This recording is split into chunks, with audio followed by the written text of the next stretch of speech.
morning, everyone, and good evening to you nighttime listeners. It's 4:20 this Schmitty, along with Christian Cooper, bringing you another episode of Skaters on Baseball. Christian, today we have a guest. We got another guest this week. That's right. We do have a guest, and it's Matt Sharkey. That's right. How you doing, Matt? Really good. Thanks for having me on, and thanks for putting this together. A lot of us that nerd out on both of these things, it's rad to see them come together in one format. So appreciate it. Matt's a longtime friend, skateboarder, avid photographer. You're kind of my marketing guru friend, I think. Is that fair to say? I mean, I've been called far worse, so I'll take it. I mean, you did some time at like Chrome Bag, obviously. I think was that where you got Cardiel onto the field. You got some photos of John with the ball. Did he throw out the first pitch? No, I wish we would have gotten that together. Andy Kuno hooked us up, team photographer, obviously, we were filming a piece about Andy. And him being a photographer, and we met up with cards at the Chrome shop and then went over to the yard, filmed this whole piece. It's a beautiful piece. And then literally 2 days after it, Dan Wolf filmed the whole thing with me, and I just ran second camera. And then 2 days later, the Giants organization saw it and was like, take that thing down. Oh, really?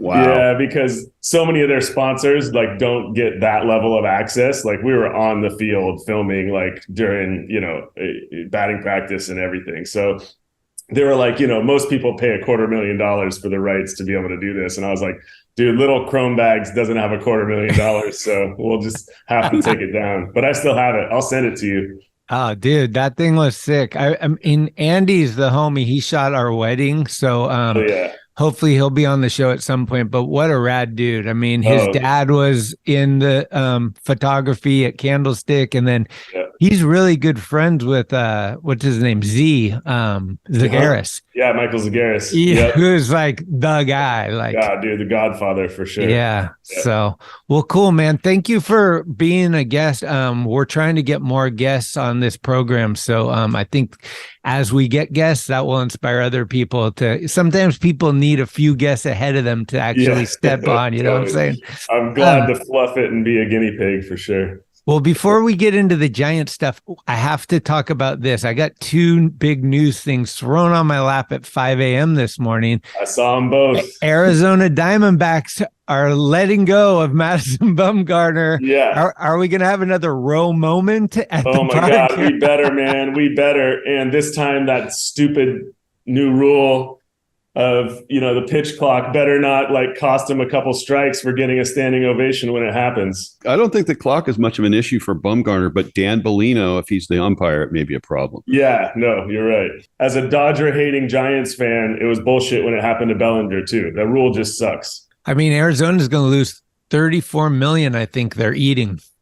Yeah, I'm not a big fan of expansion teams that don't fill their stands. Well, if you look at their record, the first, obviously small sample size, but look at the first 3 weeks of the season, they lead the division. No, that's absolutely right. No, it's very true. But I guess that, for what have you done for me lately, it counts. But when I look at the last 10 years, I'm just like, come on. Like I was so bummed to see Madison go there. Like of all the places he could go, I understood why he did, but I'm like, it's not going to be a dominant place for you to spend your sunset years. That's for sure. That's right. What about Austin Wynns going to the Dodgers? Giants DFA'd him, and all said, I mean, there should almost be a locker room signature when you're a Giant that no matter what happens, you don't sign with the Dodgers, at least not right from the Giants. No, absolutely. And there is a code that some people know that code. And I think that especially if you're a field position player, absolutely. Like if you're a closer, middle reliever, that's kind of the life. You go where the money takes you.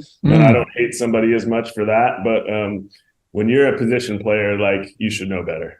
And I don't know if you caught even more news, but they leaked it official on Oakland signing for a field in Las Vegas as well today. I saw 2027 stadium will be ready, and I saw the mayor of Oakland was quoted as saying it's time to move on. Yikes. Wow. Yeah, well, they haven't been much help, but that ownership group hasn't been much help for over 20 years. So, Well, did you see the Reggie documentary?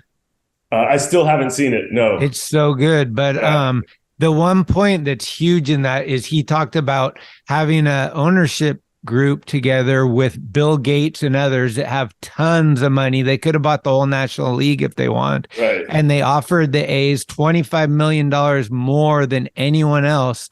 And Bud Selig undermined them and sold it to whoever owns it now. And so Reggie's obviously, he's calling out racism and stuff, but man, it would have been so cool to have Reggie or Ricky Henderson, some of these, like the Giants do it proper with like bringing Willie Mays back and Bonds and all these like forever Giants, whatever you want to call it. But the A's have adding into that now too. And the A's have like Stewart and Vita Blue, Ricky, like all these guys live around, I think locally still. It's like they have that ability, but they just, it's it's a bum out. I mean, I feel good for Bob Melvin, man. Like that guy is one of the best managers in all of baseball, and for him to get so undermined for so many years there is just a disservice. So I'm not like the biggest, I don't rah the Padres, but I'm psyched to see him like be able to compete at the highest level because he deserves it. Yeah, good dude.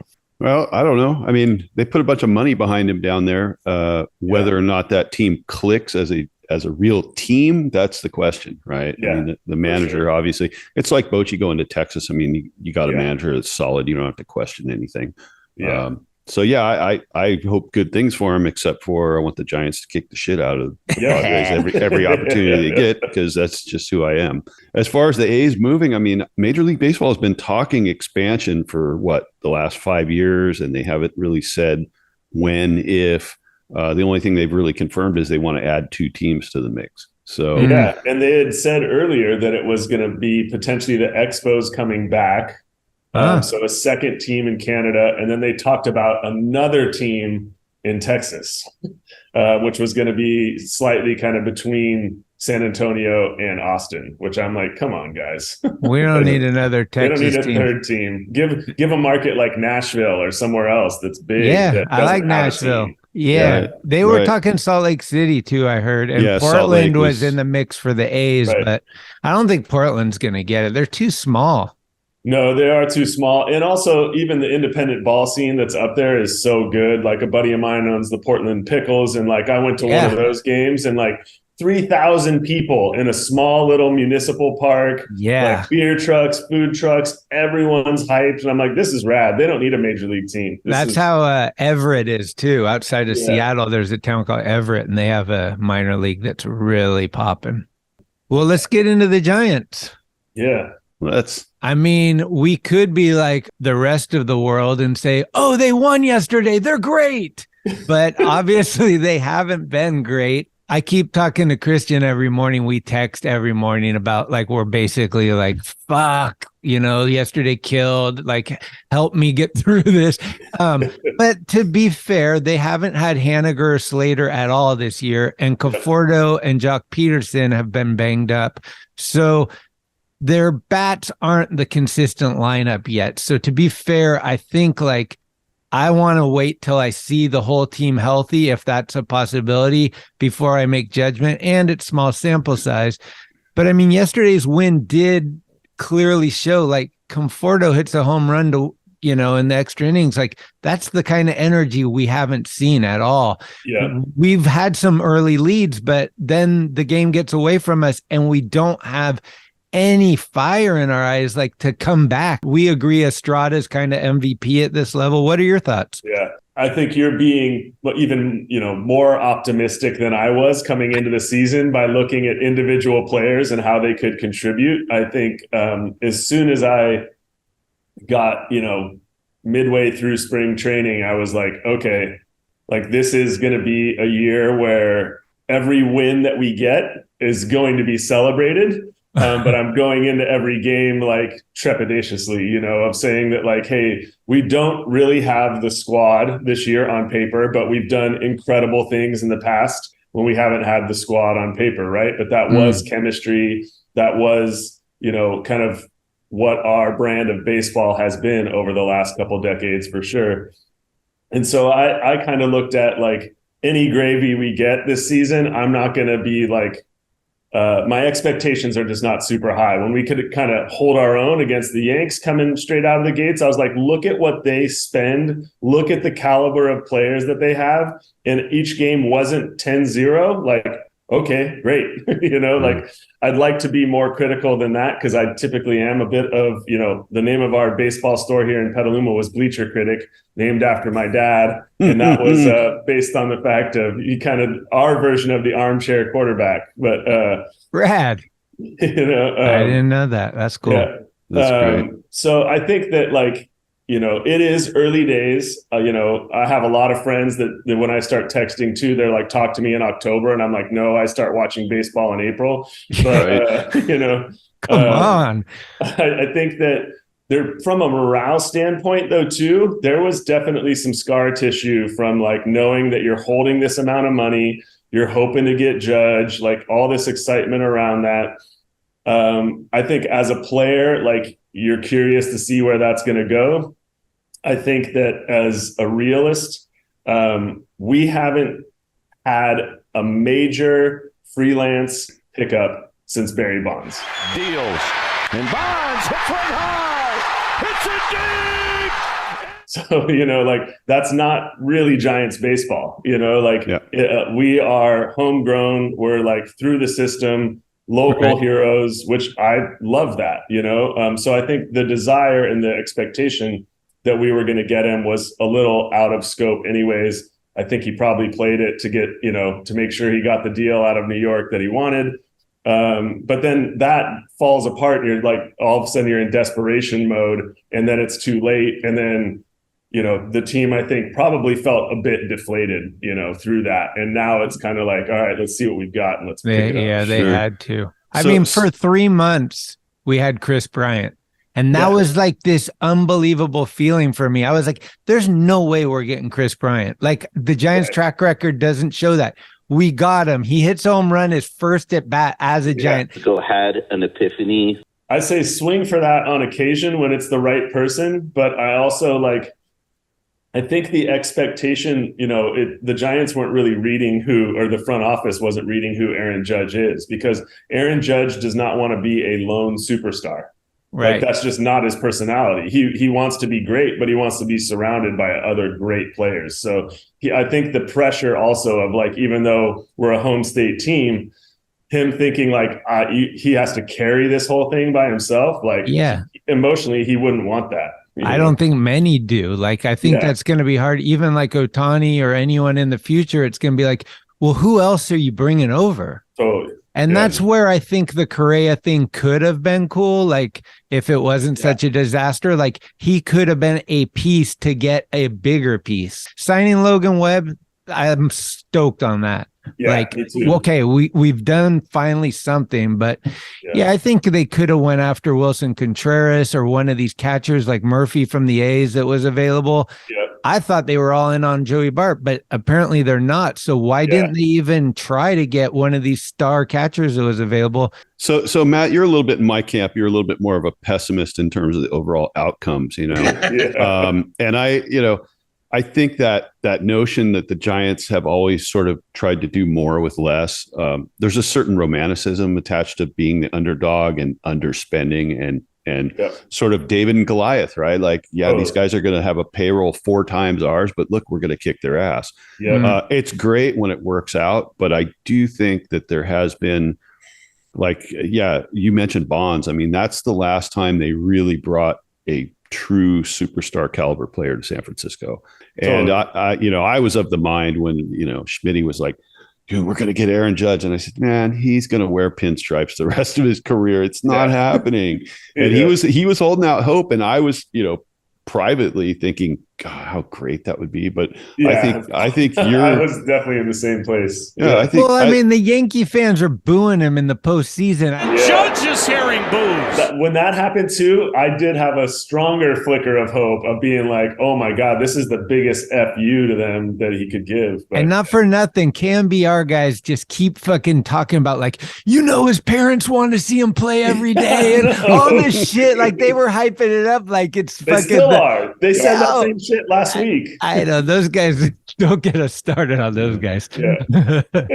So jumping back to what they currently have, I mean, I look at this roster and I think on paper, these are actually really great ball players. I mean, we're not superstar caliber, but there's so many good players and the numbers don't lie. You look at Estrada and you're like, wow, I mean, this guy is in any city, this guy's going to tear it up with the numbers he's got, you know. Totally. Wade's coming along and JD Davis, since they've been inserting him into the lineup more, he's just killing it. My theory and my sort of constant questioning and downright frustration has been the way in which the roster is used, and that we're seeing an ever-changing lineup, and that guys aren't getting consistent reps. And this platooning and the analytics involved in whatever they're doing, it's like, for us as fans, we can see what's going on in the field and we can go, no, you idiot, don't do that. Right. And they go ahead and do it. And so, like, for me, that's always been sort of a frustrating thing since Kapler showed up. Game up. I have a hard time getting over it. I'm just bitter about it because I feel man, I'm the same. It's funny. I don't know. You guys probably both know Nate Kaufman down at Val Surf.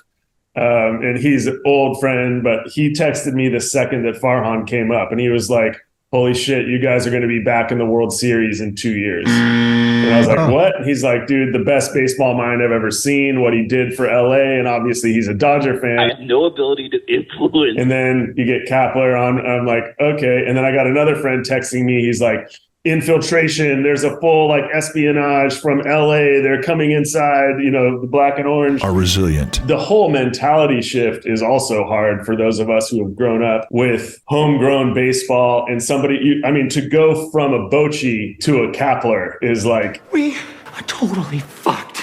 You know, Kapler's got a few of his own strengths. I'm not going to totally, trash the guy at all. I'm just saying that like, they are fundamentally completely different human beings and approach baseball totally differently. And so for those of us that sit, either in the stands or glued to our radios or watching on TV and have for our whole lives, it's a tough pill to swallow when, the decisions that were made 5 years ago are exceptionally different from the decisions that are being made now. It's true. I think that Bochy, he kind of went out with most of the end of the core championship teams, right? Like it was that slowly one by one, guys are retiring, guys are leaving. And, they got down to the last couple and it was like Bochy's out. And so maybe they figured that they could bring Kapler and it would be this whole regime change, but mostly with new players. And so there wouldn't be this big shock. Yeah, but I think you're right. If fundamental baseball wise, it's a big shock to anybody. And I think that probably what galls me the most about Kapler is that he is managing the Giants exactly the way that he managed the Phillies that got him fired. Yeah. Yet in San Francisco, he can do no wrong, even when the record doesn't lie. And Schmitty and I have talked about this, the 107 win season. I mean, that was the pitchers and that was guys overperforming. It had nothing to do with the manager whatsoever. Yeah, no, you're right. I honestly think in my heart and my mind that this team would be doing better if there was a solidified daily lineup with some minor changes here and there, but that guys understand, like, I'm the guy, this is my spot. You don't see any other squad using our approach that's succeeding with it. Interestingly enough, I definitely have become friends with a couple players over the years, and one who's a middle reliever, even in former Giant for a number of years. And I asked, I went out to lunch one day with like 3 different players and their wives, and I was like, hey, how many of you see a sports psychologist or just a psychologist on a regular basis? And they all got silent. Nobody would like say it. And I was like, wait, not all of you or none of you? Like the way you're reacting. And they're like, no. And I'm like, dude, I don't know how you do that. Like how, especially when you're the pitcher and the entire game hangs on your balance and you hear the roar of this crowd, how do you focus? How do you have mental tools without being taught them by somebody else? That's a great point. This is something that has boggled my mind since I started living close enough to the stadium to see these guys walk in on a daily basis. Yeah. How the fuck do they have, because these guys are young, they're in their 20s. Totally. And they already have the mentality of I don't get high or low.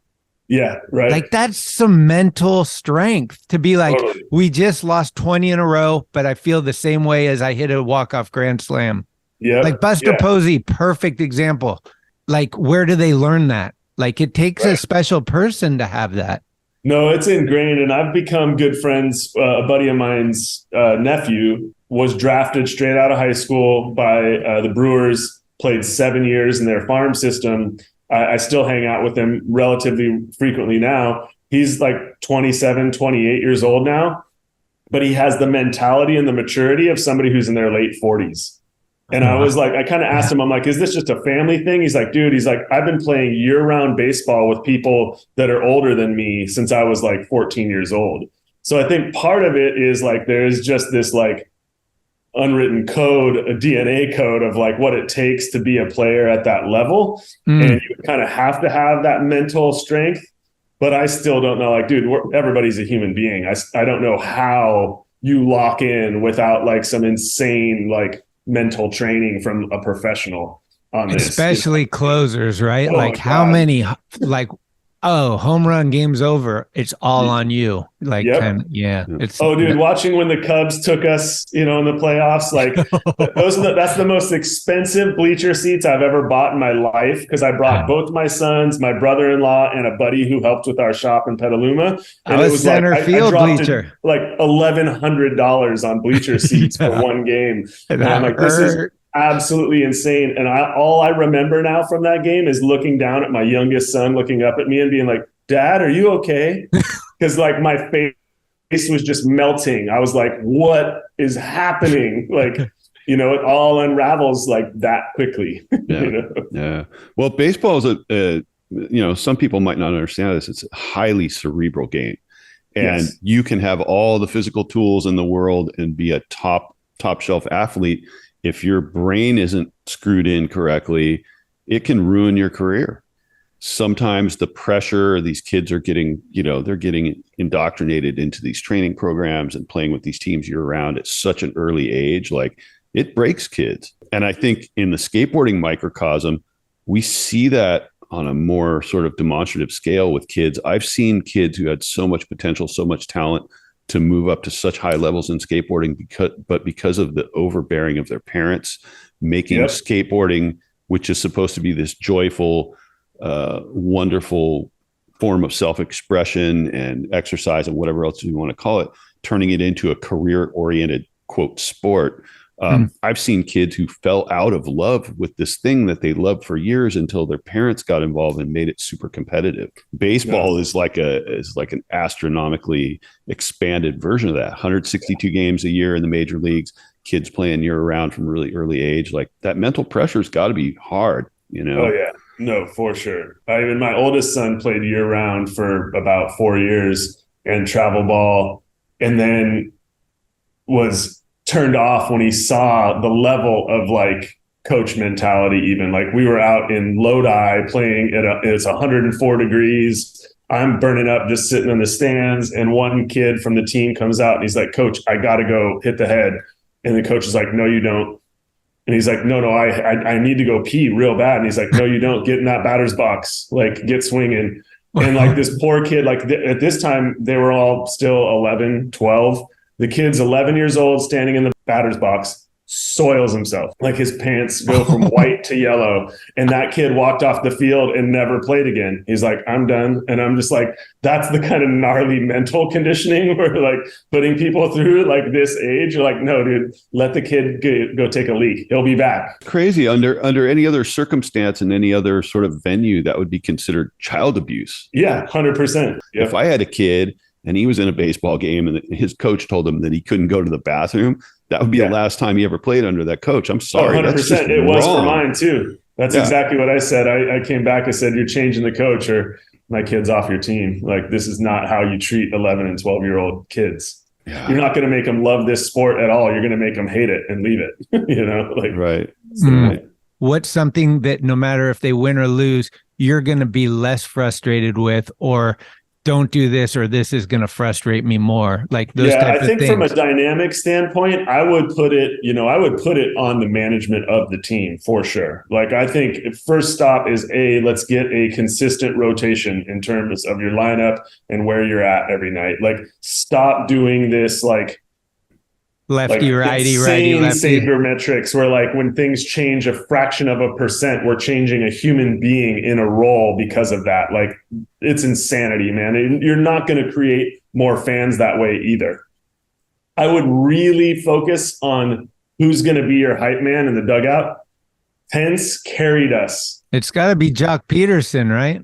It's supposed to be, but I don't think he's necessarily the right character for that. I think that he gets some good chuckles and laughs out of people every now and again, but he's not that guy that like leads the team to battle like Pence was, you know? I mean, all the other guys are so quiet. Like Crawford is just so quiet. Logan, even all these guys that like, they play by example, but you need kind of that guy that's not afraid to just be a little rah-rah. And I think they have too many long relievers. I don't think you need 3 or however many they have. And then third base is going to be interesting because JD Davis, you should not keep him out of the lineup right now. No, absolutely not. So, yeah. And I mean, he's definitely like, it was interesting to see like him coming over versus in New York. Like he's like, going to be strong for us. There's no question. And he likes being in our yard. He plays great defense now too. He's doing it all. Yep. No, totally. I'm looking forward to tonight to see that matchup, especially a lot of ex-Mets, right? We got Wilmer, we got Conforto, we got JD Davis. And if we bring up Sapucki, oh, and Darren Ruff. We're not pitch hitting for, we're pitch hitting with. Yeah, against the highest payroll in baseball this season is going to be fun to see what we can do on our turf, for sure. Right. I mean, them losing that closer in the World Baseball Series, celebrating like not even a championship, was kind of crazy. That was the proof that all the managers needed why they didn't want their players there in that. But honestly, man, that series was so much fun to watch. Like, as a baseball fan, the Dominican awesome. And I mean, they get hyped. It's kind of funny when you think about that and you think about what the fan base of the Giants is sort of thinking and feeling coming out of the gate this year. And Schmitty and I were wondering what the attendance is going to be like starting tonight. Right. Yeah. No, especially with the Warriors. Yeah, exactly. When you got that game going too, that's going to be a big competitive factor. And I mean, we saw it like as soon as San Francisco's a fickle place, right? Like we all grew up at Candlestick where there was no like .com influence. Like, maybe they have a box or something like that, but they don't take over a third of the stadium on buying tickets just to give out to people, where people show up in the third and leave in the sixth. You know, like there's a lot of that, especially during the winning years. And then as soon as we weren't winning as consistent, all of a sudden those sellouts went away. Like, we paid off the yard 10 years in advance, but if you don't give a product, you're not going to get the people to fill those stands. And then on top of that, I mean, we could talk for 4 hours on this, but when the owners are as greedy as they are these days, the salaries get as big as they are, the ticket prices, the concessions, like this is no longer blue collar baseball, you can't afford to bring a family of 4 to the yard. I think all of that, from the top down needs to change. But if you don't get those wins, you'll start seeing a lot of empty seats, and they freak out on that because they don't want TV to show that either. Or what happened to Oakland, the three games in a row, and cumulatively not 11,000 people from 3 games. Right. They could take a page from Rob Dyrdek's book because I actually worked covering some of the Street League events. What I did notice, what they did at Street League is they were usually having it like we went to the one in New Jersey. It was in a hockey arena that seats 30 some odd thousand people, 29,000 people. Not that many people buy tickets to Street League. And of course they had different tiers of ticket pricing. So if you wanted to be right down close to where it's going on, it's way more expensive. So what they would do is they tell all the kids to come down out of the crappy seats to get in when they were doing a shot with one of the skaters alongside the boards with all the advertising. And it looked like the place was full. But in reality, there's hardly anybody there. And then the worst part is they told all those kids to go back to the seats they bought. Oh no! It was like one of those things where I'm like, this is the ultimate insult. Like there's all of 2,500, 3,000 kids in here. Yeah. They all paid different prices for the tickets. Just let these kids come down and sit wherever they want. 100%. You're like, thanks for being our marketing effort. Now you can go back to the nosebleeds. Right. Yeah. It was almost like they were being punished for not being able to afford the more expensive seats. Yeah. And so I guess some of these baseball teams in small markets are the guys that aren't drawing because their teams are bad or whatever. Yeah, they could take a page out of that book. It's the TV rights that are driving it anyways. Like the seats are the gravy. So, yeah. Right. I'm not a fan of Apple TV. The game's the worst. Oh, my God. And especially nobody else thought through that because when you go to a bar to watch the game, most bars don't have Apple TV. So all of a sudden I'm like, why is the game not on? And they're like, sorry, not our fault. Yep. There's also the YouTube game of the week, if they're still doing that. It's kind of similar, right? Huh. So Matt, since you've been a branding manager at all these different companies, you've worked a bunch of action sports and stuff. I'm curious what your take is on the licensing art for the San Francisco Giants specifically, but sort of across baseball in general.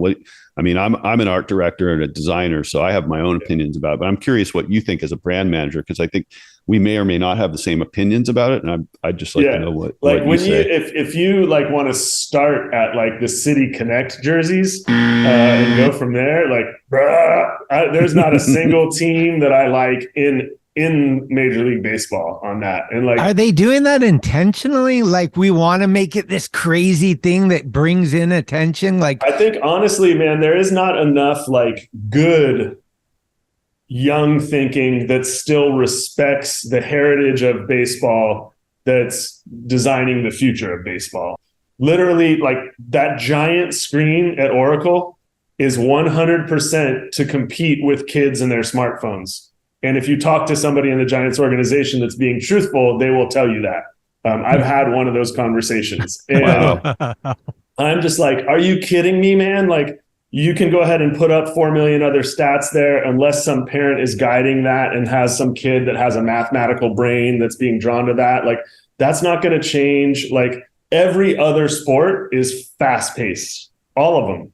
Let this be the one where you get value for your money. If you're charging me, $80 a ticket for a semi-decent seat and I'm bringing my family of 4, I don't want the thing to be over in 2 hours. I want to be there for half the afternoon, no matter what happens.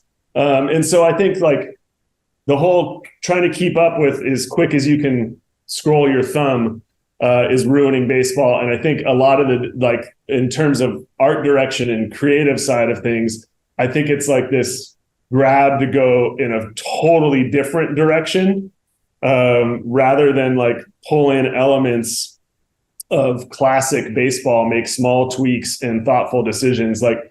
Even the element, when you look at San Diego and they're we're trying to pay homage to Baja. And I'm like, that's your version of that?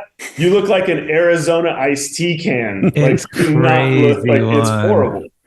Even Lee DuPont, who's a huge Padre fan, he's like, I think we might have the worst ones. So have you seen the Atlanta one that just came out? No. The Braves one is actually probably the classiest, best looking one that they've done so far. Good. So that one's good, but there's still 4 more to come, and they're rolling out any day now. The Texas Ranger one's not good. They're just bad. I think that when the Giants aren't going well, and then I start looking at the licensing art, all the T-shirts, the slogan that they use every year, it just it's like eating bad pasta, bad seafood pasta. Your gut is churning what, and Schmitty and I were trying to figure out what the new slogan would be this year, and we came up with some really outlandish, horrible things that it didn't end up being. And then, of course, this year is just rife with possibilities to parody it and make fun of it. Specifically, my dad, when the Giants are running bad in a game, just texts me and he says, "There's nothing like shit." My wife and I have gone to a lot of games. We live 2 blocks from the park, and on the walks, we're always could I be the person that takes over that job and just instantly increase how rad it is? Because no one's paying attention to it. No, and I think that, I don't know if this is true or not, but it wouldn't surprise me if they have done like a small handful of focus groups in the off season, and they're struggling to think like, okay, we need to get 10-year-olds back here begging their parents to be here. We need to get the 70-year-olds who have been with us their whole life and the casual fan in the middle. And you're like, there is no way you're going to find one thing to like encompass that range. Unless you have a great branding person or copywriter that's just like can distill a concept or an idea into something that people can sink their teeth into. And what I've seen in recent years is not impressive. Yeah. Well, being the sort of global headquarters of tech, San Francisco, it's like, I think they sort of lost the plot a little bit. I think they're trying to keep up with, everyone's TikTok ADD brain damage from staring at their phone 100%. All day. So we have to try to pry their attention away from that to bring their attention to a game that runs 2.5 to 3 hours long, that moves slow at times. To me, having done licensing art for 20th Century Fox and Disney and knowing what you're trying to do, sort of mass appeal, but be true to the brand always first, like working with Simpsons stuff, for example. When I look at the Giants marketing licensing stuff, I go, man, I could do this job so much better if somebody let me. I don't know. I don't have a list of all of them, but Game Up really bummed me out. Game Up. Like it's like Cowboy Up or something. It just doesn't even fucking, like, nobody says Game Up except for the dude that not really anybody likes, that's the coach. And it's like, Christian says this all the time. It's like, why are the Giants even having the coach so much in focus? I have less of like a surefire plan in my brain. That's clearly the issue here. We don't have a Aaron Judge. I love the Giants and I love that we have that, feel, but we need at least one, if not two guys that are like gonna like bring up some power and also make this place attractive for other people, like we mentioned. Yeah, and to your point too, Christian, like we don't have the players, so let's focus on how we're merchandising this to like bring more people in. And they're doing that for that young TikTok brain too. Like, go ahead. If you want it, like when you come into the company store, the dugout store, you're like, okay, there should be one little section that's experimental. Go ahead and let that be one little section that's like collabs, whatever, something small, where the rest of it is classic. Like when I pull this thing out of my closet 10 years from now, 30 years from now, you're just like proud to wear it. And it feels like they're doing the inverse of that. There's like a couple of things that have some historical stuff. The rest is just like, let's change it up as much as we can because we're never going to get the same person in here twice for these 4 months. So let's get more merchandise dollars out of them. And they're not getting my dollars. So I'll say that much. It's like, that's,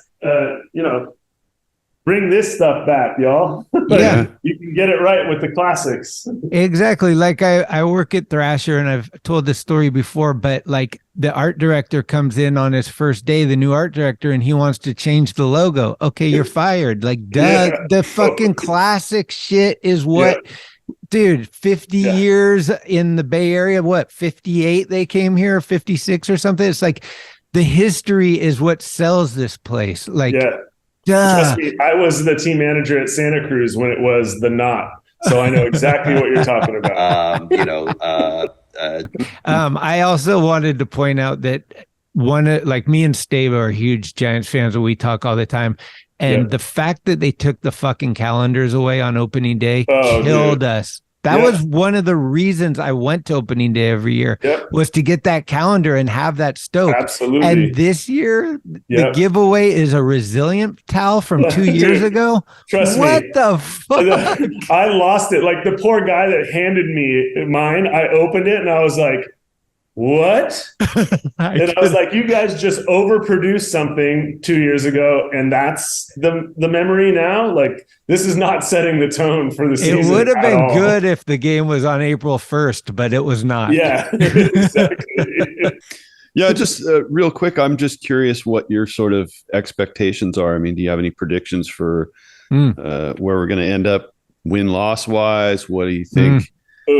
Any predictions about possibly picking up a a hot shit guy somewhere before the trade deadline. I think that is well, it's always dependent upon what your win-loss looks like leading up to it. But True. if we're suffering there and they don't do that on a season already where fans came into the season let down, I'll be blown away if they don't make an effort very strongly in that. So I think that that's exceptionally likely. I would bet money on that happening. We are in an insane division this season, and it is going to be real tough. I think that if we see ourselves anywhere after the All-Star break in a position of strength, it's because there's been some energy that's been found a la 2010. There it is. Struck him out. And for the first time since 1954, the Giants are world champions. I think right now what I'm seeing in terms of lacking that energy that comes from a hype man that's getting everybody together going focused, lacking that, and then having the confusion of a changing order all the time. Like, I would be really reluctant to feel optimistic about where we end up, certainly in our own division, let alone, the rest of the country. Okay. So just to add on to that then, in terms of an impactful move, are we talking the potential of Ohtani, where the Giants have to give up everything good in the farm system to get him? Shohei. That's a bit horrific to me. I think that their desire will be strong for that, but I do, from what little I've paid attention to single and double and all the way down, I think we do have some strength coming over the next couple of years for sure.